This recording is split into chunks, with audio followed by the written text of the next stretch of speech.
Hello, welcome to Yunnan News Television. I'm Jiang Nasi. At one time, people would have only known the name Mao Zedong as librarian. Since then, though, he has become one of the most, if not the most, important man in Chinese history. In honor of our dear leader and beloved comrade, the current premier Deng Xiaoping has begun the Second 100 Flowers campaign, in which the public has approved the opportunity to discuss politics and opinions freely among large groups of others. Taking full advantage of this opportunity, we would like to discuss people's opinions of our dear comrade Mao Zedong. But here's our main question. Among the people, is Mao Zedong viewed positively or negatively? Now here's our news anchor, Malia. Thank you, Nasa. I'm currently in the village of Dedang, where I've had a wonderful opportunity to interview Miao Xiaoan, a former member of the Red Guard. How are you today? I'm very good, thank you. Great. Xiaoan, what was it like before you were a part of the Red Guard? My father fought in World War II, and every day he would tell me stories about what he experienced as part of the 24th Yunnan Volunteer Corps. Defending the Xiamen and the Chongqing, he would tell me these terrible stories about the atrocities in the Japanese cause, and how many people were held back by the religion and philosophy from defending the homeland. Remembering these, I learned about what the Red Guard. I jumped on the opportunity to be able to help create a new China that would be less held back by the past and be able to look to the future instead.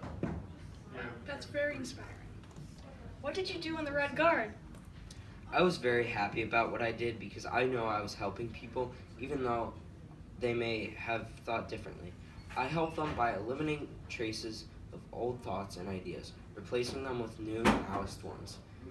Though some may say that the Red Guards were terrible, spreading rumors that they were killing everyone and burning ancient cities, I can say that none of this was true. Though I have broken a few old things, I would have to say that they were not destroying Chinese cultures, but rather improving them, by taking out things that were no longer useful, that's all. So I also have one more question. How did Mao influence you as a former Red Guard? When I was youth, I was told about the Chinese Communist Party. I got my own little red book and learned about the lessons and quotations I could. Quote, history is a symptom of our disease, end quote. I would say Mao was and still very near and dear to me.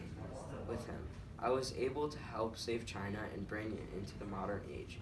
During the battles between People's Liberation and Red Guards, that is what I left.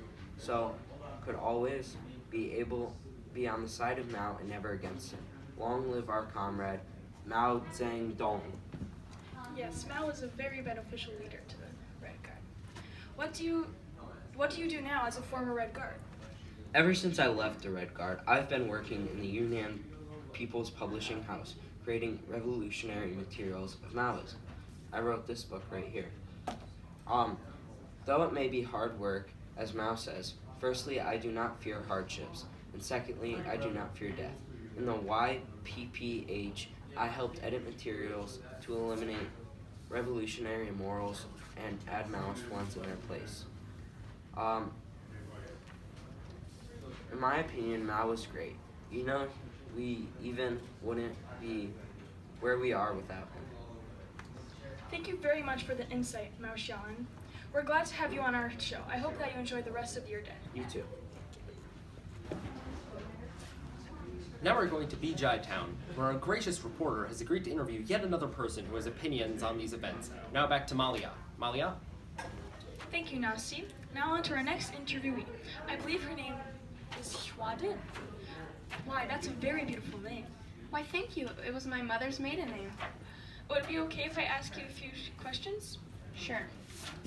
So, as I know, you are a female peasant during the era of Mao Zedong.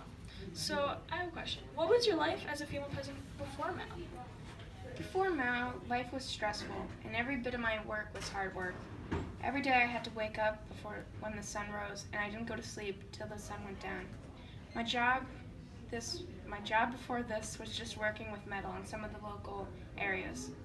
No one ever thought of me as a hard worker, and some even said I shouldn't be working in this department. This was all because I was a woman, and others didn't believe I should be working there. Ever since Mao came along, I started working in metal factories, and people appreciate what I do, even if I am a female. Wow. What have Mao's new rules for peasants and women contributed to your life? Mao's new rules have offered me the freedom to step out into the world and do what I've always been wanting to do. I'm finally not scared anymore to do what I want, and I can do it without getting glares. With the rules that Mao has created, women's rights have gotten a lot better. Males who may work in the same field as us women no longer offend us, but they work with us instead. Wow, Mao has positively affected your life in many ways. That is right. What is your belief on intellectuals as a whole? Those who don't work with their hands, unlike you. I believe that intellectuals aren't as well put together as us.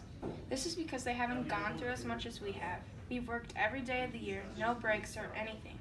Even though I've gone through some rough times, working has taught me how to be independent, how to be a hard worker, and how to never give up. Everyone needs to know how to do some things and not just sit around all day. Life is what you make it, and I want to make it productive. Wow, you agree with Mao's policies, right? Yes. So, how has your family been affected by Mao's policies? Well, once I was married to my husband, I thought everything was going to be all right, and he would protect me from all harm. But he did the exact opposite. 2 years after our marriage, we had 2 girls. I wondered for a while if I wanted children, because I didn't know if I wanted to put them through the torture or being manipulated. 5 years after my 2 girls were born, my husband left me, but it didn't mess with my emotions because he always said I shouldn't work with metal because I was a girl. My 2 little girls were also treated this way at school or around town. I tried to teach them to block everyone else out, but that was no use. Until one day, when Mao created his policies, my daughters and I were no longer treated the way we were. They were able to pursue in what they wanted to do, and no one could stop them. I'm so thankful for Mao, and because of him, my children and I were able to live in peace. Wow, Huadin, Mao has positively benefited your life in many ways. Thank you so much for taking your time out of your day to answer us. I hope you have a beautiful day. Thank you. It was my pleasure. I just want to thoroughly let people know how much Mao has been a great leader to peasants in all of China. Wow. Thank you, Moshe Wen, for being on our show. Thank you, Wadin, for also being on our show. And I'd also like to especially thank our reporter, Malia, for getting it all done. So, that's all on Yunnan Television News today. We hope you'll join us next time. Thank you for joining us today.